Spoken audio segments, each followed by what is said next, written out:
Assalomu alaykum hammaga. Avvalambor xush kelibsizlar kanalga. O'zimni tanishtirishdan oldin, necha yillik tajribam borligi va ishlarimni ko'rsatishdan oldin bu masterclass seriyasini yoki birinchi epizodda eng muhim reallik, ya'ni haqiqat bilan boshlamoqchiman va bu trading nima, qimor o'rtasidagi farqqa qisqacha to'xtalib o'tsam. Trading bu finansiy bozorda, masalan, fond, valyuta yoki kriptovalyuta bozoridagi va boshqalar aktivlarni arzonroq narxda sotib olib, qimmatroq narxda sotish orqali foyda olish jarayoni. Bu jarayon iqtisodiy tahlil, ya'ni texnik analiz, bozor holatini o'rganish va strategik qarorlar qabul qilish asosida amalga oshiriladi. Bozorda har doim teskarisi kuzatilgan. Hirsda sotib olish va qo'rquvda sotish. Bu inson psixologiyasi bilan bog'liq. Trading va qimor o'rtasidagi farq. Qimor o'yini bu tasodifga asoslangan, hech qanday aniq tahlil va strategiya bo'lmaydi qimorda. Unda yutish yoki yutqazish ko'pincha nazorat qilib bo'lmaydigan omillarga bog'liq bo'ladi. Tradingda esa analitik fikrlash talab qilinadi. Traderlar, ya'ni chart, grafiklar orqali statistik ma'lumotlar va yangiliklarga tayanadi. Ya'ni yangiliklar fundamental analiz hisoblanadi. Bu unaqa yaxshi yondashuv deb bilmayman va birozdan keyin bu haqida to'xtalib o'tamiz. Traderlarda riskni boshqarish bor va traderlar stop loss, portfolio diversification, ya'ni taqsimlash kabi vositalardan foydalanadi.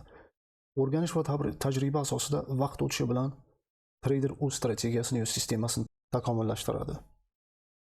Qisqacha aytganda, trading bu tasodifga emas, bilim, tahlil va intizomga asosan inson psixologiyasi va risk managementga asoslangan faoliyatdir.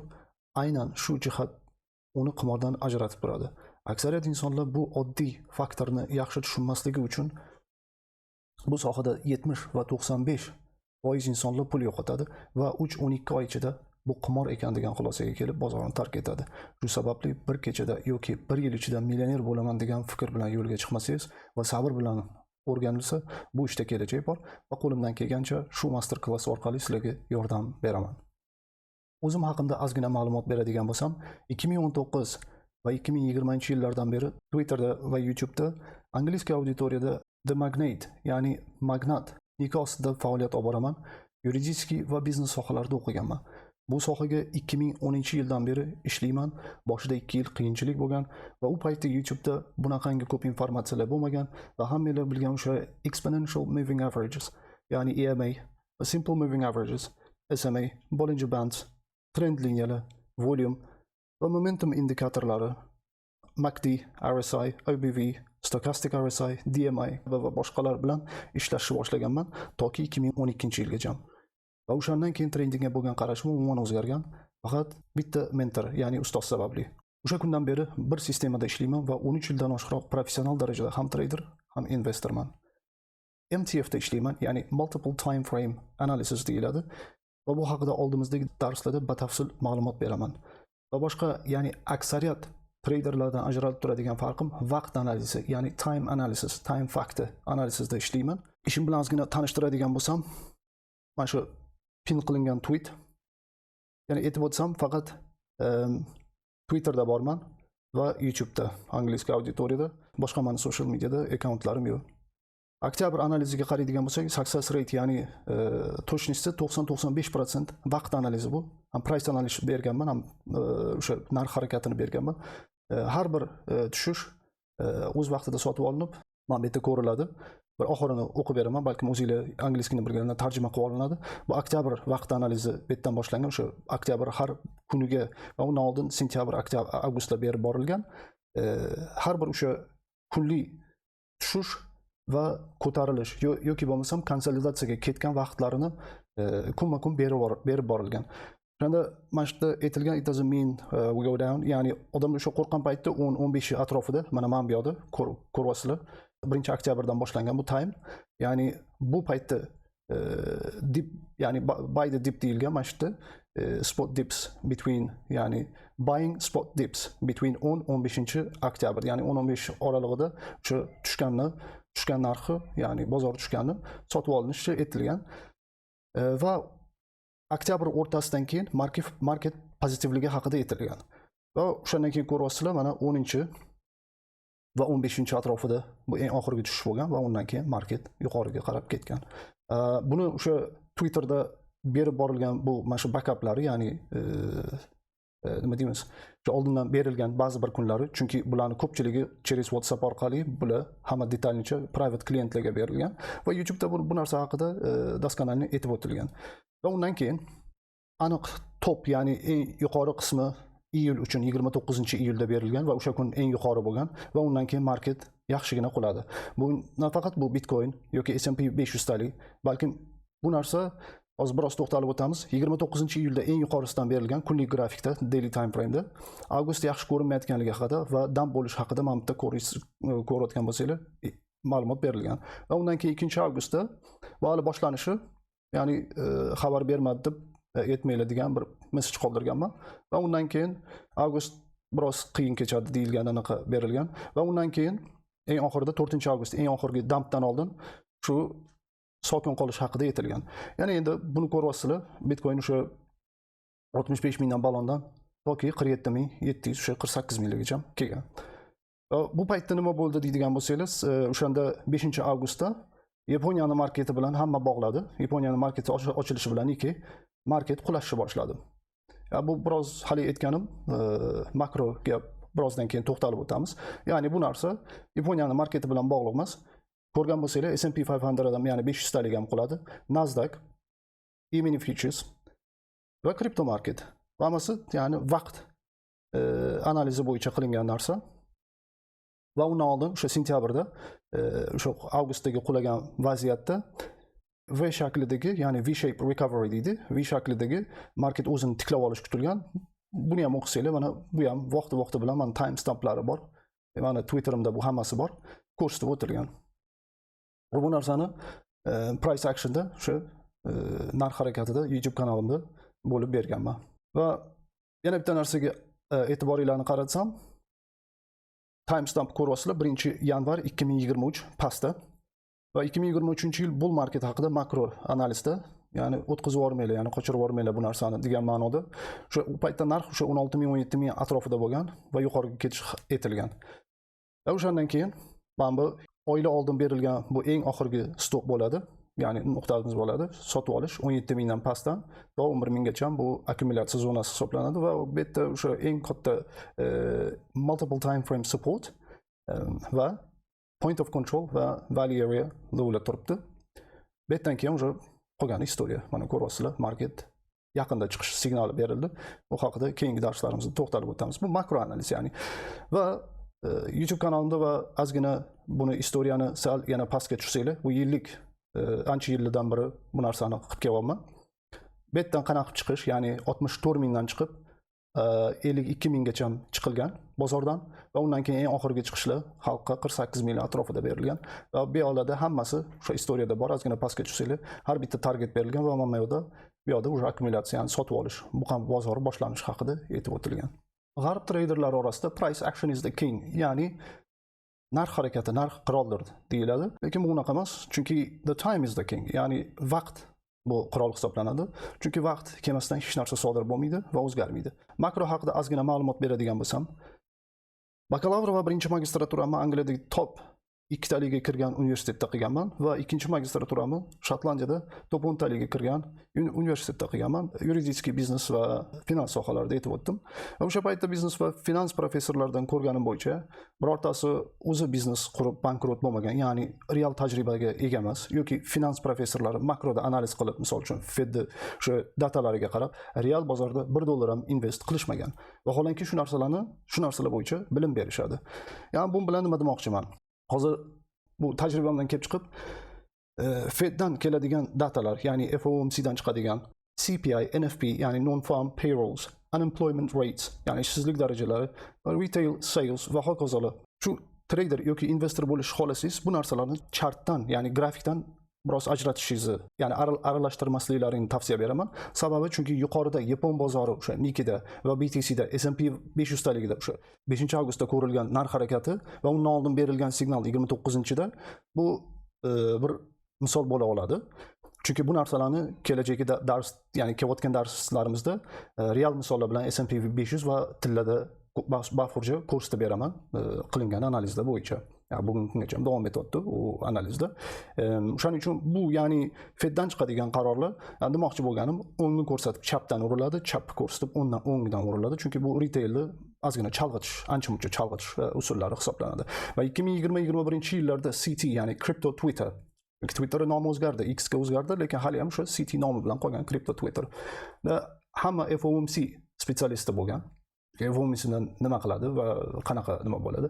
Oxirgi yillarga qaraydigan bo'lsangiz, ayniqsa 2024-yildagi, unaqa uzoq tarix emas. O'sha FOMC kunlariga qaraydigan bo'lsangiz, market o'sha kichkina time frame'da ham pump ham dump bo'lganini ko'rasizlar, chunki bu bilan ya'ni trade qilib bo'lmaydi. Bu ochiq narsa. Ularga qarab emas, shu chartga qarab trade qilinadi. Scalp bo'ladigan bo'lsa ham, birozdan uni ham ko'rsatib o'taman. Biroz avval o'sha Trump tarifida, ya'ni bu mojaroda Trump kelgandan keyin hamma kripto Twitter bo'lsin, yo bo'lmasam traditsionniy traderlar bo'lsin, tarif spetsialisti bo'ldi. Buni ham ko'rgan bo'lsanglar kerak sotsial medialarda, ayniqsa Twitterda.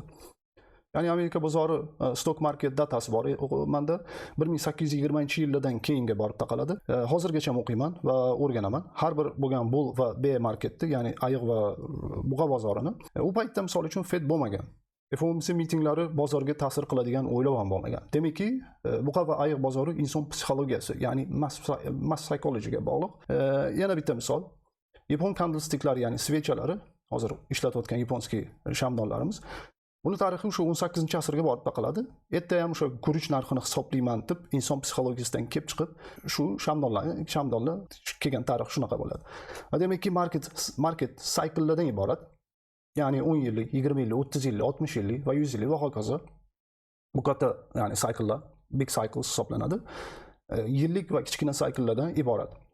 Va bu cyclelar matematika yo'li bilan hisoblanadi. Va bu matematika yo'lini ishlatish va geometriya bu bitta yo'li va boshqa yo'llari ham bor. Kelajakdagi darslarda ko'rsatib o'taman. Va bitta savol, tekshirib ham ko'rishingiz mumkin. Nima uchun Ikkinchi jahon urushida, ya'ni vaqtida, ya'ni o'rtasida 1942-yilda S&P 500 talik eng lowi, ya'ni past narxi $7,5 o'sishni boshlagan va bu marketda boshlab bergan. Adashmasam aprel edi, bu 1942-yil. S&P ga borib oylik chartni ochsanglar ko'rasizlar. Vaholanki 8-dekabr 1941-yilda Amerika urushga qo'shiladi. Bear marketdan chiqmasligi kerak edi agar bunaqa urushlar nestabilliklar bear market bo'ladigan bo'lsa. Shuning uchun ya'ni cyclelarga e'tibor beringlar. Xuddi o'sha sistema bugungi kungacha ishlab kelyapti.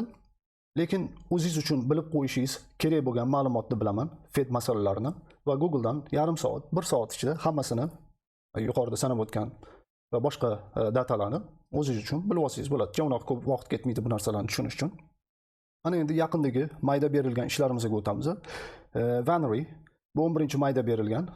Mana bunaqa pullback kutilgan MTF support liniyasiga va undan keyin yuqoriga ketish. Va mana o'sha liniyadan tushmasdan yuqoriga ketdi va kecha obnovleniya qildim. 42% targetlar olingan va profitda stop loss profitda anaqa bo'ldi. Ya'ni qisqasi profitda yopilgan trade bu 42% dan keyin. Va Gork target 1 10-mayda berilgan. Bunda value area high bularni ancha-muncha advanced leveldagi, ya'ni yuqori darajadagi instrumentlar hisoblanadi va anchor VWAP, mana bu qizil liniya va MTF har doimgi support resistance. MTF ga, ya'ni multiple time frame ga asoslangan support resistance liniyalari. Va bundan keyin o'sha 8-da berilgan yuqoriga ketib pullbackdan keyin mana bunaqa va mana birinchi target va ikkinchi target va undan ham oshib bergan 40-50% o'sib bergan. Va undan keyin 9-mayda, 5-mayda berilgan signal pullback. Undan keyin o'sish, targetgacha 20-27% o'sish ko'rsatilgan. Bu yerda ham weeklydan, haftalikdan yuqoriga ko'tarilgan. Bu liniyalar vaqt analizi bilan bog'liq liniyalar. Undan keyin Zora. Zora ozgina oldinroq berilgan va xuddi o'sha bir xil sistemada ishlayapti. Bu trade zonasi emasligi haqida, chunki cho'pi, ya'ni kesish zonasi, konsolidatsiya, odamlarni to'g'ri anaqa arraga olish zonasi. Va undan keyin pastga ketish, bu agar yuqoriga ketish ham, pastga ketish ham berilgan. Shuning uchun birinchi target, ikkinchi target va uchinchi target hammasi urgan. Birozdan keyin bunga to'xtalib o'tamiz. Bu vaqt analizi bilan yana ko'rasizlar. 14-maydan keyin yo yuqoriga yo pastga ketilish va undan oldin trade'ga kirish ozgina xavfliligi haqida aytib o'tilgan. Va undan keyin 16-mayda FED analizi berilgan.